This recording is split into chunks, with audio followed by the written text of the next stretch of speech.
أبتي لما خاسو تسومنان أرى نفيد رمضان كجبا جمرو بمنجستوتي بيت منجست صامي سلاموچن سيقلبني ايو اسو سلام سيغيري سبيسيفيكلي يرو رمضان خنا ماجرو وانا مغمچي ساتي اكاتا الرجلو خنا ردابديتين اكاتا خليسا امتا دبا ففرتمي جا افرتمي سدد دور ابوني خينيا يرتوري يادتشوف سند سينا جزيف دو ديبني لالو مالتو جرا مسلمات فلنو صديق قفاتو خنم إثيوبيا راتنا متي إثيوبيا خلي خيستيجو مالي مرتين سدين أديرا تتأمك أميغارا كريستنا سيني تاكا خبرو فلنو لما فا بيتي يغديسي بهي فلنو سدفا مو ني أجيفم تاليجو دروغنا لا يبلغن هذا الأمر ما بلغ الليل والنهار دين كن قهو لاف جرات بكني في حل كنيف قيانجي شكي تكملي إثيوبيا غيس إسلام من جزي رفتو إلى كل تكا دبرتي أفور قافات خليسي سن دبري الرجزي أكخنا أجرو أكنا ما تقول أكنا ما مسين لا إله إلا الله محمد رسول الله تقول جمج وهجنا نجأ من رجلو خنا والفنا ساهند دررتي ربي فكننا ربي أكخنا فدي أي سوي بكني توني فيسيسو أي خنيس ونكنا سياسة في قدام ملء وامبروتي في متي سياسة في اللي قدام وكخنا جالن نتي أكيد هني موك أمني سياساتي متي خجديرة ما خنا فدي أكيد هني مو مجان مسلمون الرئي إثيوبيا خيست هاتك أتوا قدتو مجان إنسان إثيوبيا خيست أركتن كون أمني سياسة غافي دي بسمده أبسط عنوان كان خفيدة كام سياساتي متي jijjiiramni kun kadhaloota 1960 akka lakkoofsa Itoophiyaatti 1970 akka lakkoofsa Faranjitti musliimoota walqixxummaan amantii Itoophiyaa keessatti akka dhuftuuf ispaaltii irra gabbee ispaaltii Finfinnee gubbabbee Haayila Sillaasee guddicha amata 40f namni isaan kakatu qaalicha nam tokko isa dubbachuu hin dandeenye san dura dhaabbatee ispaaltii irra mirga isaa falmateeti.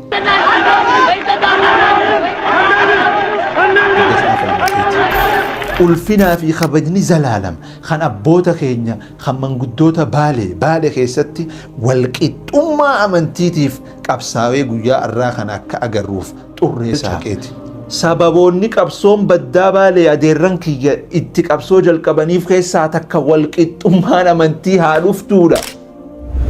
galataaf ulfinni zalaalam khan abboota kiyya ka Jimmaa ka Harar ka Qabeena warra mana saanii musliimoota gaafa Yohaannis cunqurfameef bananii biyya saanii biyya teessanii jedhee dabarsee laateefiiti. Gala jamni ammaa ka dhufeen obboleeyyan kiyya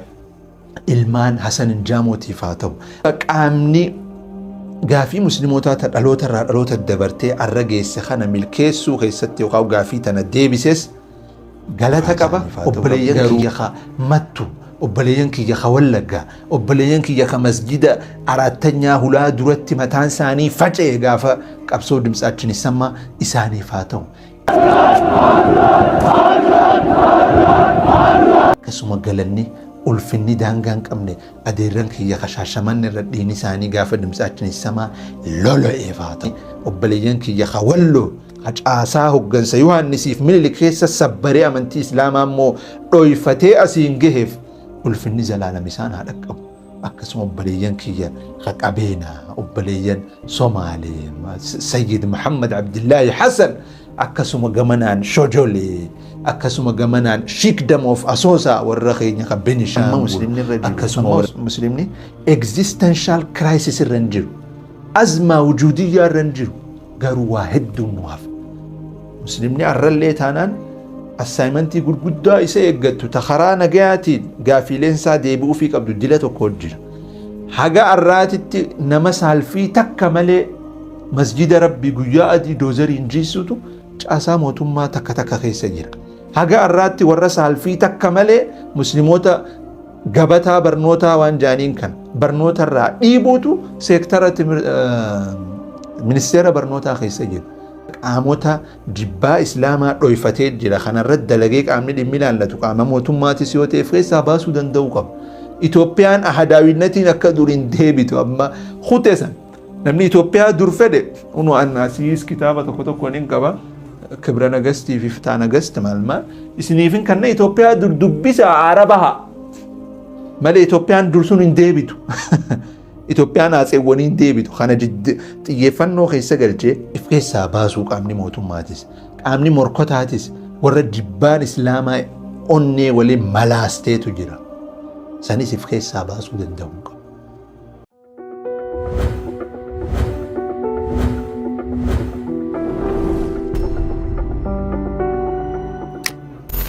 Assalamu alaikum obboleen kiyya akkam jirtan sagantaa teessan tammata dureensi waan harkaanu qabu ja'urra jirra guyyaa irraan tana shaayiin hin jirtu bunnis hin jiru sababnis gaha soomana qabxii lama kaasuutu soomanaan arraa nafite maali qabxiin sun ramadaana baranaa kanaa fi akkasuma ramadaanota waggoota daddabaree kana keessatti baankiileen dhaabbanni miti mootummaa kilabiin kubbaa dhaabbatoonni mootummaa garagaraa akkasuma dhaabbanni warra morkattoota akkasuma dhaabbanni miidiyaa kun hundi muslimootaaf aftira yookaan sagantaa iftaaraa qopheessuu ture gariin isaa immoo gargaarsa muslimootaaf kannaa maal godhuu ture ረመዳን ከገባ ጀምሮ በመንግስት ወጪ ቤተ መንግስት ጿሚ እስላሞችን ሲቀልብ ነው ያየነው እሱ እስላም ሲለው ገሪ ሁንዲ ወሰንቴን ገሪ ኑ ጃለቴቲ ምት ገሪ ዋን ኑቲ ቀብኑ ጃለቴ ረወላ ገሩ ኾራ ፈርዳቲ መንጉዶን ተኛ ባንቱ ሰኒ ጩንፋን ጅርቱ ጥየፈኖ ሚዲያዳ uwwisni miidiyaadhaa kan baroota dabare kana muslimootaaf keessaafu specifically yeroo ramadaanaa kan namaa jiru waan nama gammachiisaati. Akkaataa arrarra jiru kanarra dhaabbadheetiin akkaataa kaleessa amata 446 dura abboonni keenya irra ture yaadachuuf sanada seenaa gizeef duuba deebinee ilaallu maaltu jira baatii maarch 26 1878 Minilik namni jahamu mootichi rabbi jazaa isaan malu akhannuufi Minilik gara Yohaannis dhufe maal dhagaa qonyerreef kaayatee aboo dhiifama jilbaan jilbiibbatee aboo Yohaannis keenya dhiifama baxraanummaan dur godhaa tureef dhiifama naa godhi jedhee isa bira dhufe asa Yohaannisoo maal godhe Minilik araarasaa irraa qeebale jechuudha eegasii maal jeen namichana mootii moototaa ifin jechuu ture Minilik kun king of king ma'ragii tana yookaan laqaba kana dhiise mootii moototaa ifin hin jein immoo mootii shawaa godheesi muuda mootii moototaa ana immoo ati mootii shawaa godheesi muuda waliin jaanii akkasitti king of shawaa ta'ee muudamee Minilik immoo Yohaannisiif mootii moototaa ma'ragii jiru recognize godhee fi adda deeman. Eegasii guyyuma muraasa booda ammallee walitti qabaman maaliif aboo Minilikoo rakkoolee aqiidaa dillata akkaatu ortodoksii gidduu jira rakkootan akkamiif furra jaanii wal mari'atan haya ammallee mariin guyyaa biroo godhamti marii tanarra qeesotaa fi maal dhufan walumaa galatti deemee yeroo afraffaatiif walirra qabamanii awaajiin boruu meedaadha yookaan boruu meedaa kaawunsil wanni jaamu murtiin dabare. Musliimoonni amata sadi keessatti akka amantii isaanii jijjiiratan taakka musliimoonni Itoophiyaa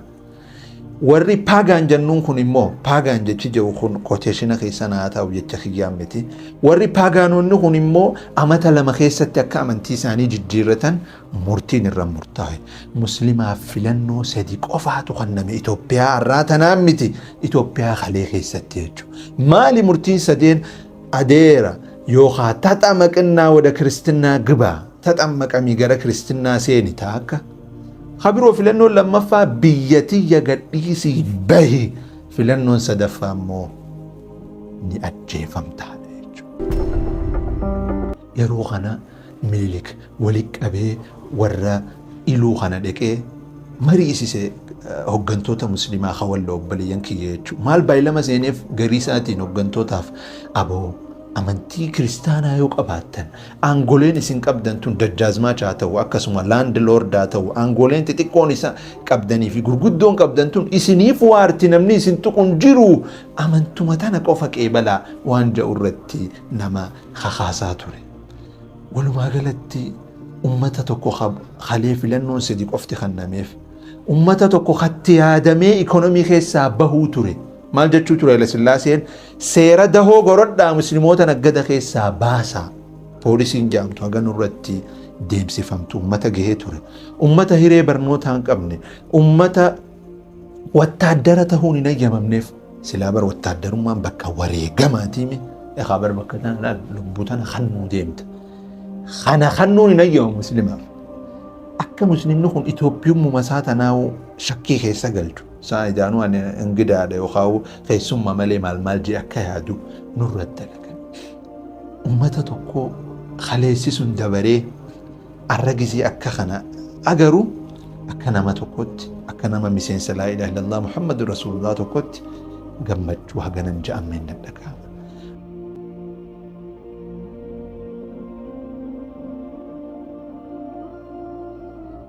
Walumaa galatti qaamni garii soyii akkana jechuun hin feesisu. Kanneen wanni kanaa siyaasaaf godhama malee waan birootiif miti. Siyaasaafillee godhamu akka kana jaalanne nuti.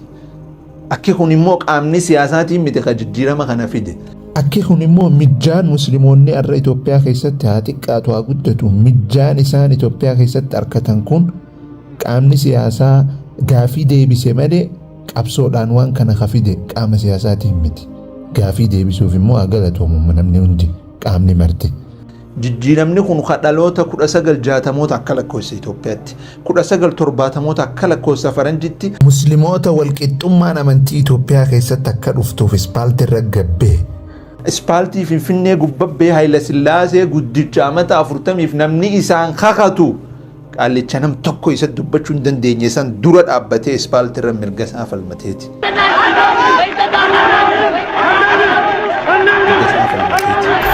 Ulfinaa fi kabajni zalaalam kan abboota keenya kan manguddoota Baalee keessatti walqixxummaa amantiitiif qabsaawee guyyaa irraa kan akka agarruuf xurree saaqeeti. Jiddumaanuu qabsoo baddaa Baalee namni garii naareetiiva qabsoo baddaa Baalee jijjiira. Maali sun?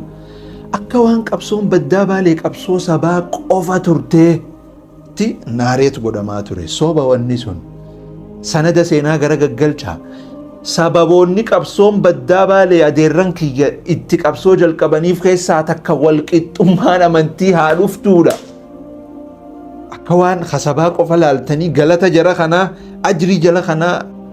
akkana hoggan jiru namni tokko mirga fiitiif haa falmatu. Qabsoon sabboonummaa ta abbootarraa abaabileerraa abboota dabartee har'a geesse gammachuutti qabna diddaarraa hin qabnu garuu. Sababoota qabsoo san kaasan keessaa tokko akka sababa walqixxummaa amantii ta'een dubbatu namni hedduun beekaaf dhoysan. Kabiroo naareetiivni dabee uummatatti himame maali? Akka waan lolli 1887 calanqoo irratti ta'ee lola sabaa qofa ture akkasiin naareet godhama. Lola gaa sababoonni jalqabaa lola kanaaf lola amantii ture jechuudha. Lolli eenyummaa jiraatu gaafileen eenyummaa takkaa lama. Addatti immoo lola amantii. Magaalatti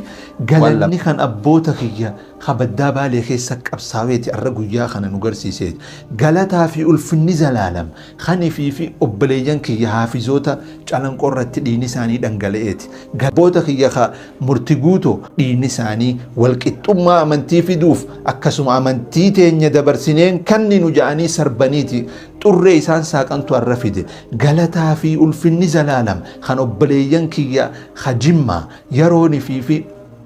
Mililik maal jaaniin Yohaannis gallakkisaa bahaa biyyatiyya jedhuun kiristaanummaa dirqamaan irra kaayu maal jaama Chronicle of the Kings yookaan taarika nagast kitaaba jawbanaa laala maal jaa kitaaba san irratti yeroo dirqamaan amantii dhaalchisan musliimoota kana musliimoonni garan baqate garii sodaateetuma amantii fudhate gaafa Yohaannis hin baana. Dirqamee jechuudha. Garii amantii isaa tana dhoysuu ture. Akka obboleeyyan kiyya Kawalloo jechuudha. Dhoysanii halkan makriiba booda immoo amantii isaaniitti deebi'an. Gariin isaa immoo gara qabeenaa baqatee ja'a kitaaba san irratti. Usee kiisha kiyya keessaa asi kan nutti hin jiru. Garii gara biyya qabeenaa baqate. Garii gara biyya Jimmaa baqate islaamummaa isaatiin bakka mijjaa qabdu barbaaddachuuf. Garii immoo gara Harar baqate. Bakka birootti hin baqanne jechuuf miti. Irra بكتنا مسلموني بكتشاتور غلطاف الفني زلالم خنا بوتا خيا خجمة خهرر خقبينا ورا منساني مسلموتا غافا يوحنس چنقر فميف بناني بيساني بيتساني جئ دبرسي لاتيفيت غلطاف الفني زلالم ججيرمني أما خدوفين أبليين كيا ilmaan hasan injaamotii faa ta'u akkasuma ulfinaa fi martabaa shuhadaa'otaa rabbi haa kennuu fi warra qabsoon tun akka karaa qabattuuf hurkeef warra akka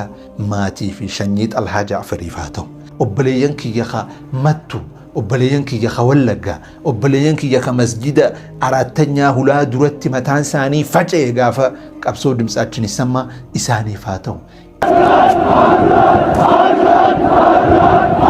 akkasuma galanni ulfinni daangaan qabne adeerran kiyya kashaashaman irra dhiini isaanii gaafa dimtsaachin isamaa lola'eef haa ta'u qabsoo dimtsaachin isamaatiin akka kun dhufe sababoota durilleen akkuma jirutti jechuudha yeroo duraatiif mootummaa wayyaanee ta ilmi namaa takka dura dhaabbachuu hin dandeenye mootummaa wayyaanee ta akkanuma ugguta akka Somaaliyaa seentee akkana hohorsitee gabba'atu ugguta akka Dabub Sudaan dheeyitee akkana hohorsiti Daarfoor dheeyiti humna san dura namni ispaaltii gubbaa dhaabbatee mirga fi falme karaa saaquu keessa sababa ta'e tokko qabsoo dhaloota dimtsaachin isamaati nuti dhaloota dimtsaachin isamaati.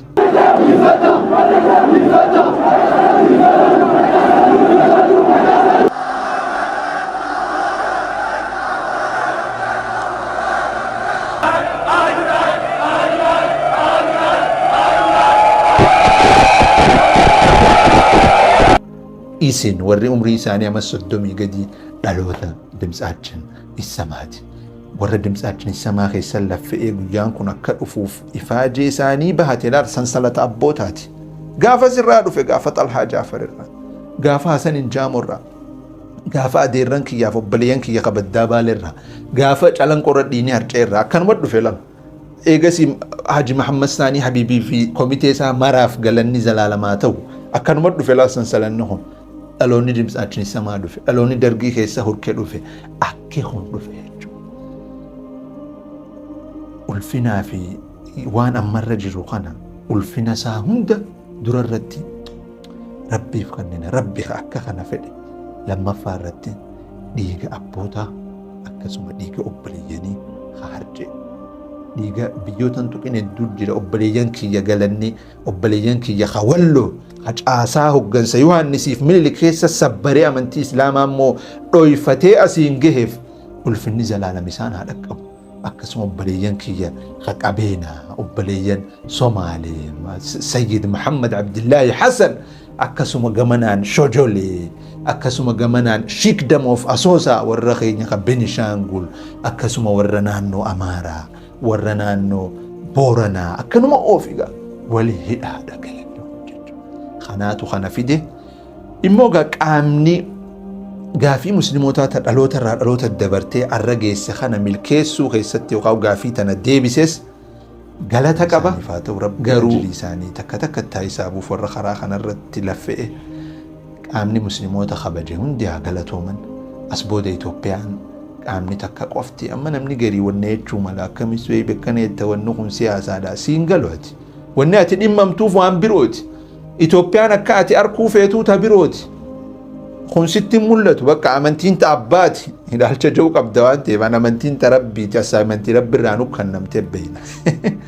ilaalchi ati qabdu ka birooti waan ta'eef ulfinni dhalootaa kun sitti mul'atu ati sin mul'achuuf qophii miti yeroo ijoolleen baalabbaatii gosa dhadhaa gosa dammaa gosa raahaa hunda arkan gosa faradoo gosa yaabbii hunda arkan mawkibaan deeman nuti filannoo sadi qofaan nu kenname biyya tana keessatti naggadachuu hin dandeenyu barachuu hin dandeenyu wattaaddara ta'uu hin dandeenyu silaa bakka wareegamaa wahuma takka ummata itti yaadamee sistemaatikilii dirree kubbaa keessaa baane turre si dhaga'amuuf wanni amma muslimni irra jiru amma muslimni existential crisis irra jiru azmaa wujudiyyaa irra jiru garuu waa hedduu nuuf muslimni arrallee taanaan assignmentii gurguddaa isa eeggattu ta karaa nagayaatiin gaafiileen isaa deebi'uu fi qabdu dila tokko jira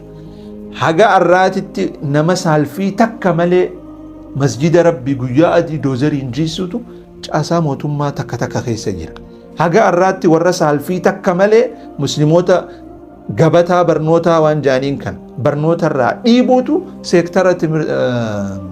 منستيرا برنوتا خيسا جرا قاموتا جبا إسلاما رويفتيت جرا خانا رد لغيك عمني دي ميلان لتو قاما موتما تسيوتي فخيسا باسو دندو قب إثيوبيان أحداوينتين أكا دورين ديبتو أما خوتسا نمني إثيوبيا دور فده ونو الناسيس كتابة تكتو كونين قبا كبرى نغستي في فتا نغست مالما إسنيفين كان إثيوبيا دور دبسا عربها مالي إثيوبيان دور سنين ديبتو إثيوبيان أسيوانين ديبتو خانا جد تيفنو خيسا قلجي وانا قرؤو دندو إفكيسا باسو قامني موتو ماتس قامني مركوتاتس ورد جبان إسلاما أني ولي ملاستيتو جرا سانيس إفكيسا باسو دندو انتو وانتيف قام فانو غيسا أمتا قيا أديسو منان نمرشا خانا أجل الرلي غانا يتشو فديتي إيربورتي خيستي مسلموني دلام مسلمان ميدا ما جرتي جراو جين أركتو خانا يرو يدو مجلسني بريسي جرا ديبين مون ديبين برا الرا سري جرا جهجة تنجرو برا غارو أزمة وجودية برا خنجر existential crisis برا خنجر غارو assignmenti هدوتو نو إيكتا بفجننا هبتمو حديث نبي تقول يا نبي صلى الله عليه وسلم ما الجانبي لا يبلغن هذا الأمر ما بلغ الليل والنهار دين كن قهو راف جرات بكني في هل كني في قيانكي شكي تكمل إثيوبيا غيس إسلام من جزير رفتو إيرا كل تكا دبرتي أفر قافاتر أرانتا نمونتي نما ملينا جاتمي أوليج كلام نزل عالم ربي خيني سبحانه وتعالى هلك أبو أكسو مقامين خبجة ما ويوما قلتو ما جنة شكرا السلام عليكم